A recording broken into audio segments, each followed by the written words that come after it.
এবারের বর্ষবরণ আনন্দ শোভাযাত্রার একটি আকর্ষণ ছিল ফিলিস্তিনের প্রতি সংহতি। শোভাযাত্রায় অংশ নেওয়া অনেকেই সংহতি প্রকাশ করেছেন। তাছাড়া ফিলিস্তিনের প্রতি সংহতি জানিয়ে বৃহৎ একটি তরমুজের ফালির মোটিফও ছিল শোভাযাত্রায়।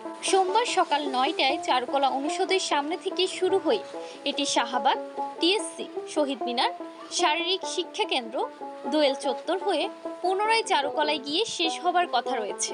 শোভাযাত্রায় অংশগ্রহণকারীরা ফিলিস্তিনের পতাকা, পোস্টার ও ব্যানার বহন করেন এবং ফ্রি ফিলিস্তিন, গাজা গণহত্যা বন্ধ করো ইত্যাদি ফেস্টুন প্রদর্শন করেন।